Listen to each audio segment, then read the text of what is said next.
A Piece of Cake by Roald Dahl. My First Story, 1942. I do not remember much of it, not beforehand anyway, not until it happened. There was the landing at Fuka, where the Blenheim boys were helpful and gave us tea while we were being refueled. I remember the quietness of the Blenheim boys, how they came into the mess tent to get some tea and sat down to drink it without saying anything.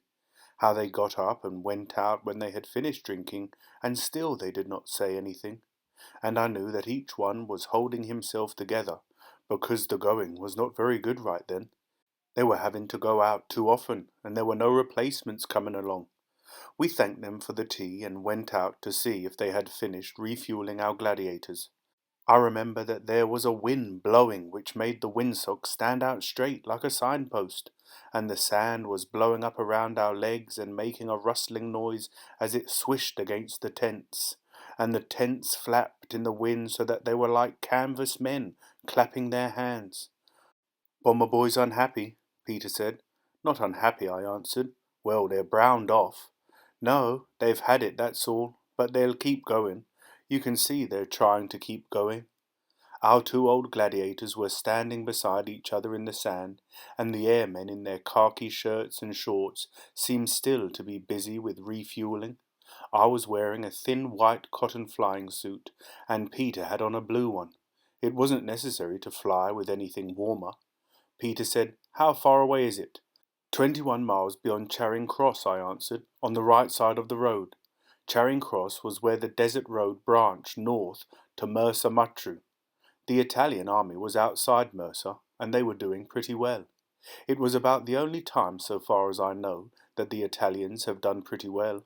Their morale goes up and down like a sensitive altimeter, and right then it was at 40,000 because the Axis was on top of the world. We hung around waiting for the refueling to finish. Peter said, "It's a piece of cake." Yes, it ought to be easy. We separated and climbed into my cockpit. I've always remembered the face of the airman who helped me to strap in. He was oldish, about 40, and bald except for a neat patch of golden hair at the back of his head. His face was all wrinkles, his eyes were like my grandmother's eyes, and he looked as though he had spent his life helping to strap in pilots who never came back. He stood on the wing pulling my straps and said, "Be careful. There isn't any sense not being careful." "Piece of cake," I said. "Like hell." "Really? It isn't anything at all. It's a piece of cake." I don't remember much about the next bit. I only remember about later on. I suppose we took off from Fuka and flew west towards Mersa, and I suppose we flew at about 800 feet. I suppose we saw the sea to starboard, and I suppose, no, I'm certain, that it was blue and that it was beautiful, especially where it rolled up onto the sand and made a long, thick white line east and west as far as you could see. I suppose we flew over Charing Cross and flew on for 21 miles to where they had said it would be, but I do not know. I know only that there was trouble, lots and lots of trouble, and I know that we had turned and were coming back when the trouble got worse. The biggest trouble of all was that I was too low to bail out, and it is from that point on that my memory comes back to me. I remember the dipping of the nose of the aircraft, and I remember looking down the nose of the machine at the ground and seeing a little clump of camel thorn growing there all by itself. I remember seeing some rocks lying in the sand beside the camel thorn, and the camel thorn and the sand and the rocks leapt out of the ground and came to me. I remember that very clearly. Then there was a small gap of not remembering. It might have been 1 second, or it might have been 30. I do not know. I have an idea that it was very short, a second perhaps, and next I heard a crumph on the right as the starboard wing tank caught fire, then another crumph on the left as the port tank did the same. To me that was not significant, and for a while I sat still, feeling comfortable, but a little drowsy. I couldn't see with my eyes, but that was not significant either. There was nothing to worry about, nothing at all, not until I felt the hotness around my legs. At first it was only a warmness, and that was all right too, but all at once it was a hotness, a very stinging, scorching hotness up and down the sides of each leg. I knew that the hotness was unpleasant, but that was all I knew. I disliked it, so I curled my legs up under the seat and waited. I think there was something wrong with the telegraph system between the body and the brain. It did not seem to be working very well. Somehow it was a bit slow in telling the brain all about it and in asking for instructions. But I believe a message eventually got through saying, "Down here there is a great hotness. What shall we do?" Signed, left leg and right leg. For a long time there was no reply. The brain was figuring the matter out. Then, slowly, word by word, the answer was tapped over the wires. "The plane is burning. Get out. Repeat. Get out. Get out." The order was relayed to the whole system, to all the muscles in the legs, arms, and body, and the muscles went to work. They tried their best, they pushed a little and pulled a little, and they strained greatly, but it wasn't any good. Up went another telegram. "Can't get out. Something holding us in." The answer to this one took even longer in arriving, so I just sat there waiting for it to come, and all the time the hotness increased. Something was holding me down, and it was up to the brain to find out what it was. Was it giants' hands pressing on my shoulders, or heavy stones, or houses, or steamrollers, or filing cabinets, or gravity, or was it ropes? Wait a minute. Ropes! Ropes! The message was beginning to come through. It came very slowly. "Your straps. Undo your straps." My arms received the message and went to work. They tugged at the straps, but they wouldn't undo. They tugged again and again, a little feebly, but as hard as they could, and it wasn't any use. Back went the message. "How do we undo the straps?" This time I think that I sat there for 3 or 4 minutes waiting for the answer. It wasn't any use hurrying or getting impatient. That was the one thing of which I was sure. But what a long time it was all taking. I said aloud, "Bugger it, I'm going to be burnt. But I was interrupted. The answer was coming. No, it wasn't. Yes, it was. It was slowly coming through. "Pull out the quick release pin, you bloody fool. And hurry." Out came the pin and the straps were loosed. "Now, let's get out. Let's get out. Let's get out." But I couldn't do it. I simply couldn't lift myself out of the cockpit. Arms and legs tried their best, but it wasn't any use. A last desperate message was flashed upwards, and this time it was marked "Urgent." "Something else is holding us down," it said. "Something else. Something else. Something heavy." Still the arms and legs did not fight. They seemed to know instinctively that there was no point in using up their strength.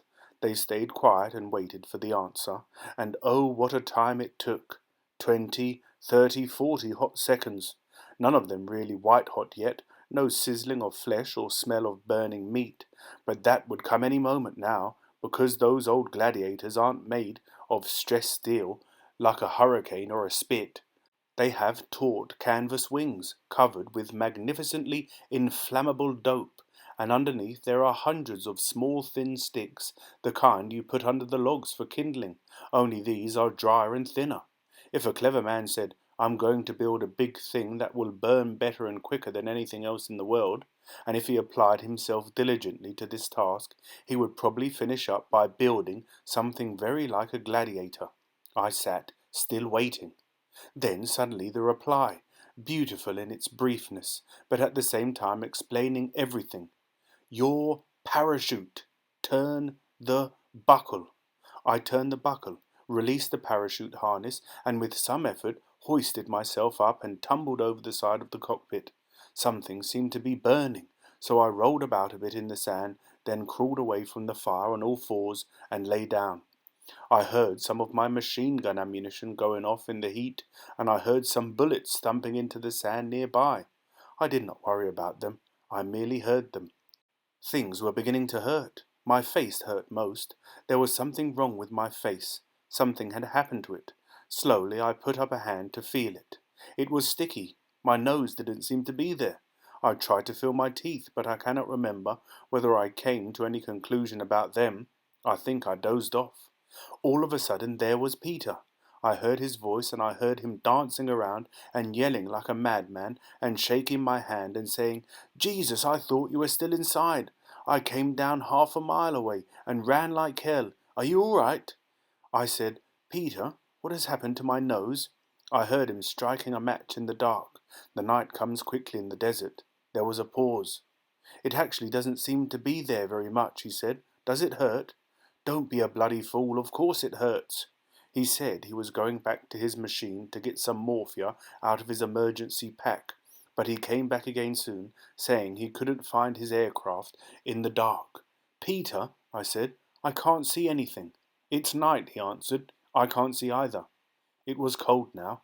It was a bitter cold, and Peter lay down close alongside so that we could both keep a little warmer. Every now and then he would say, I've never seen a man without a nose before. I kept spewing a lot of blood, and every time I did it, Peter lit a match. Once he gave me a cigarette, but it got wet, and I didn't want it anyway. I do not know how long we stayed there, and I remember only very little more. I remember that I kept telling Peter that there was a tin of sore throat tablets in my pocket, and that he should take one, otherwise he would catch my sore throat. I remember asking him where we were, and him saying, we're between the two armies, and then I remember English voices from an English patrol asking if we were Italians. Peter said something to them. I cannot remember what he said. Later I remember hot thick soup and one spoonful making me sick, and all the time the pleasant feeling that Peter was around, being wonderful, doing wonderful things and never going away. That is all that I can remember. The men stood beside the aeroplane, painting away and talking about the heat. Painting pictures on the aircraft, I said. Yes, said Peter. It's a great idea. It's subtle. Why, I said. Just you tell me. They're funny pictures, he said. The German pilots will all laugh when they see them. They'll shake so with their laughing that they won't be able to shoot straight. Oh, baloney, baloney, baloney. No, it's a great idea. It's fine. Come and have a look. We ran towards the line of aircraft. Hop, skip, jump, said Peter. Hop, skip, jump. Keep in time. Hop, skip, jump, I said. Hop, skip, jump. And we danced along. The painter on the first aeroplane had a straw hat on his head and a sad face. He was copying the drawing out of a magazine, and when Peter saw it he said, Boy, oh boy, look at that picture, and he began to laugh. His laugh began with a rumble and grew quickly into a belly roar, and he slapped his thighs with his hands both at the same time, and went on laughing with his body doubled up and his mouth wide open and his eyes shut. His silk top hat fell off his head onto the sand. That's not funny, I said. Not funny, he cried. What do you mean, not funny? Look at me. Look at me laughing. Laughing like this, I couldn't hit anything. I couldn't hit a hay wagon or a house or a louse. And he capered about on the sand, gurgling and shaking with laughter. Then he seized me by the arm, and we danced over to the next aeroplane. Hop, skip, jump, he said. Hop, skip, jump. There was a small man with a crumpled face writing a long story on the fuselage with a red crayon. His straw hat was perched right on the back of his head, and his face was shiny with sweat. Good morning, he said. Good morning, and he swept his hat off his head in a very elegant way. Peter said, Shut up, and bent down and began to read what the little man had been writing. All the time Peter was spluttering and rumbling with laughter, and as he read he began to laugh afresh. He rocked from one side to the other and danced around on the sand, slapping his thighs with his hands and bending his body. Oh my, what a story! What a story! What a story! Look at me laughing! And he hopped about on his toes, shaking his head and chortling like a madman. Then suddenly I saw the joke, and I began to laugh with him. I laughed so much that my stomach hurt, and I fell down and rolled around on the sand and roared because it was so funny that there was nothing else I could do. Peter, you're marvellous, I shouted. But can all those German pilots read English? Oh, hell, he said. Oh, hell, stop, he shouted. Stop your work. And the painters all stopped their painting and turned round slowly and looked at Peter. They did a little caper on their toes and began to chant in unison. Rubbishy things on all the wings, on all the wings, on all the wings, they chanted. Shut up, said Peter. We're in a jam. We must keep calm. Where's my top hat? What? I said. You can speak German, he said. You must translate for us. He will translate for you, he shouted to the painters. He will translate. Then I saw his black top hat laying in the sand. I looked away, then I looked around and saw it again. It was a silk opera hat, and it was lying there on its side in the sand. You're mad, I shouted. You're madder than hell. You don't know what you're doing. You'll get us all killed. You're absolutely plumb crazy. Do you know that? You're crazier than hell. My God, you're crazy. Goodness, what a noise you're making. You mustn't shout like that. It's not good for you. This was a woman's voice. You've made yourself all hot, she said, and I felt someone wiping my forehead with a handkerchief. You mustn't work yourself up like that. Then she was gone, and I saw only the sky, which was pale blue. There were no clouds, and all around were the German fighters. They were above, below, and on every side, and there was no way I could go. There was nothing I could do. They took it in turns to come in to attack, and they flew their aircraft carelessly, banking and looping and dancing in the air. But I was not frightened, because of the funny pictures on my wings. I was confident, and I thought, I'm going to fight 100 of them alone, and I'll shoot them all down. I'll shoot them while they're laughing. That's what I'll do. Then they flew closer. The whole sky was full of them. There were so many that I did not know which ones to watch and which ones to attack.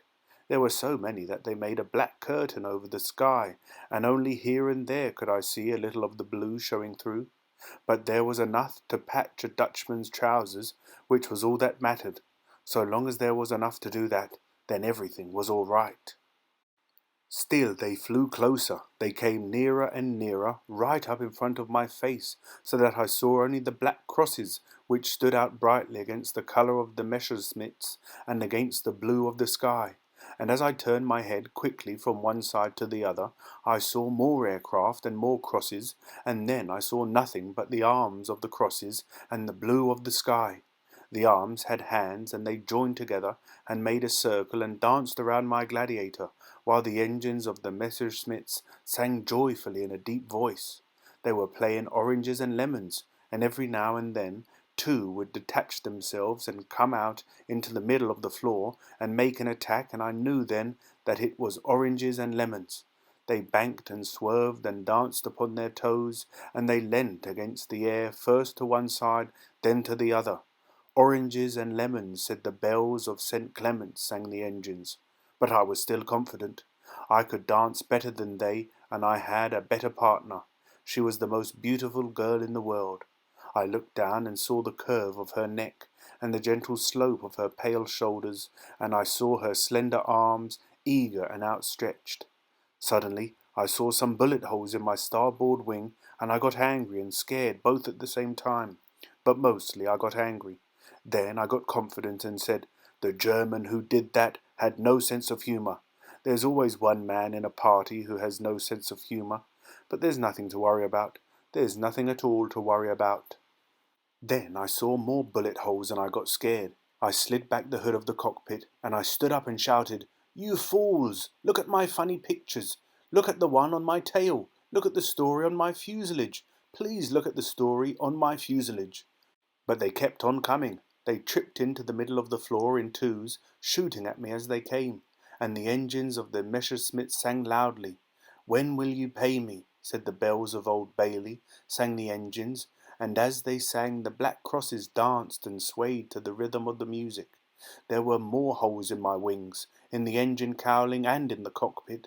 Then suddenly there was some in my body, but there was no pain, even when I went into a spin, when the wings of my plane went flip, flip, flip, faster and faster, when the blue sky and the black sea chased each other round and round, until there was no longer any sky or sea, but just the flashing of the sun as I turned.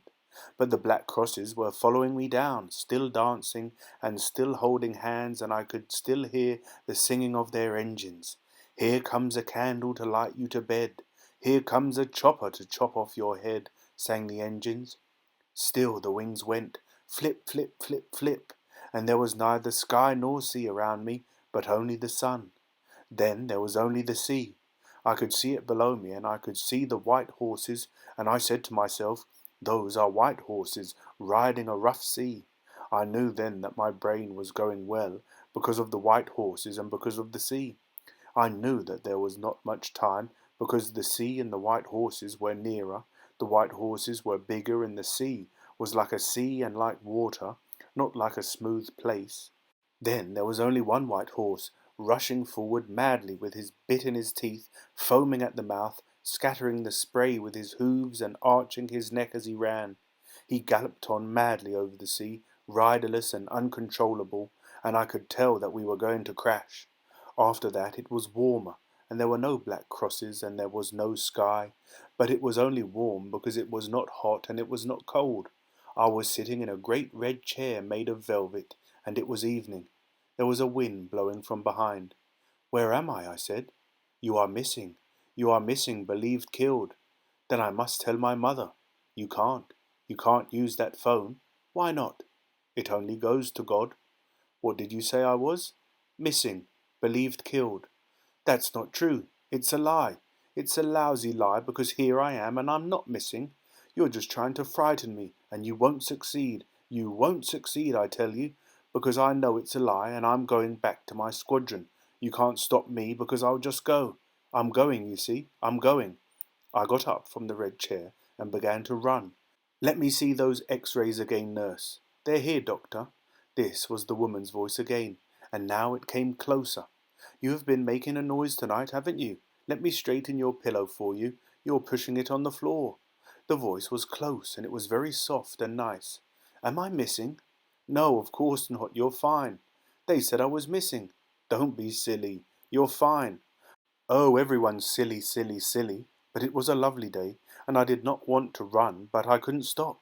I kept on running across the grass, and I couldn't stop, because my legs were carrying me, and I had no control over them. It was as if they did not belong to me, although when I looked down, I saw that they were mine, that the shoes on the feet were mine, and that the legs were joined to my body. But they would not do what I wanted. They just went on running across the field, and I had to go with them. I ran and ran and ran, and although in some places the field was rough and bumpy, I never stumbled. I ran past trees and hedges, and in one field there were some sheep, which stopped their eating and scampered off as I ran past them. Once I saw my mother in a pale grey dress, bending down picking mushrooms, and as I ran past she looked up and said, "My basket's nearly full. Shall we go home soon?" But my legs wouldn't stop, and I had to go on. Then I saw the cliff ahead, and I saw how dark it was beyond the cliff. There was this great cliff, and beyond it there was nothing but darkness, although the sun was shining in the field where I was running. The light of the sun stopped dead at the edge of the cliff, and there was only darkness beyond.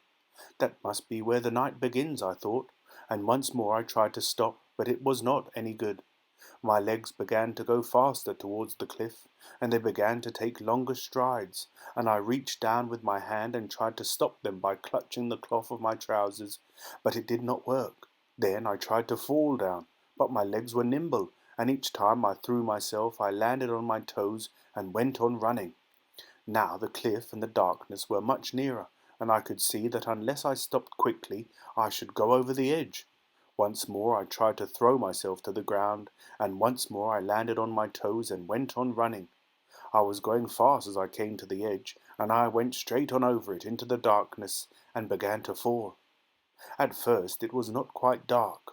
I could see little trees growing out of the face of the cliff, and I grabbed at them with my hands as I went down. Several times I managed to catch hold of a branch, but it always broke off at once, because I was so heavy and because I was falling so fast, and once I caught a thick branch with both hands, and the tree leaned forward and I heard the snapping of the roots, one by one, until it came away from the cliff, and I went on falling. Then it became darker, because the sun and the day were in the fields far away at the top of the cliff, and as I fell I kept my eyes open and watched the darkness turn from grey-black to black, from black to jet black, and from jet black to pure liquid blackness, which I could touch with my hands, but which I could not see. But I went on falling, and it was so black that there was nothing anywhere, and it was not any use doing anything or caring or thinking, because of the blackness and because of the falling. It was not any use. "You're better this morning. You're much better." It was the woman's voice again. "Hello? Hello? We thought you were never going to get conscious. Where am I?" "In Alexandria, in hospital." "How long have I been here?" "4 days." "What time is it?" 7 o'clock in the morning." "Why can't I see?" I heard her walking a little closer. "Oh, we've just put a bandage around your eyes for a bit." "How long for?" Just a while, don't worry, you're fine. You are very lucky, you know. I was feeling my face with my fingers, but I couldn't feel it. I could only feel something else. What's wrong with my face? I heard her coming up to the side of my bed, and I felt her hand touching my shoulder. You mustn't talk any more. You're not allowed to talk. It's bad for you. Just lie still and don't worry. You're fine. I heard the sound of her footsteps as she walked across the floor, and I heard her open the door and shut it again. Nurse, I said. Nurse? But she was gone.